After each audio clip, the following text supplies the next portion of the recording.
The beef recall has been dominating debate on Parliament Hill this week. The opposition is firmly pointing at Agriculture Minister Gerry Ritz for seemingly lax control systems when it comes to food safety. They've also been calling him out for his absence from Ottawa. Why is this minister refusing to take responsibility? And he's minimizing the largest beef recall in Canadian history. Why is he speaking to luncheons and not answering to Canadians in the House of Commons? Fresh off a tour of the XL Foods plant where the E. coli contaminated meat was processed, Ritz told media at a Canadian Food Inspection Agency lab that consumers are top priority. There is a full contingent of inspectors on site, and there was before this incident, 40 inspectors and 6 veterinarians.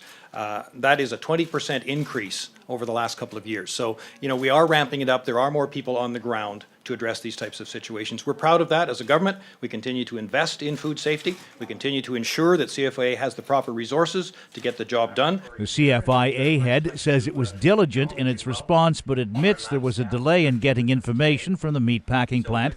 We did ask for all of the information.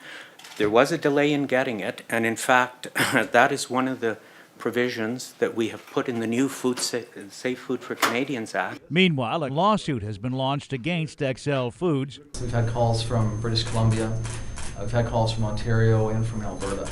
And so I think as the news gets out and people start to realize, hey, I was really sick, and they realize now that they had one of the contaminated beef products, or maybe they did, that they're talking to the doctors and then giving us a call if they think there's a link. And back in Ottawa, the House of Commons pulled an unusual move of holding an emergency debate Wednesday night on the beef recall. It is clear from the timeline of action, 2 weeks to act on a threat, and then 2 more weeks to finally acknowledge there was one, that neither reasonable nor timely are watchwords for either the Minister of Agriculture and Agri-Food or the Minister of Health on protecting Canadian consumers from the E. coli 0157, the same pathogen that killed 7 and made thousands others ill in Walkerton, Ontario. So far, more than 1,500 XL Foods products across Canada and in the United States have been recalled.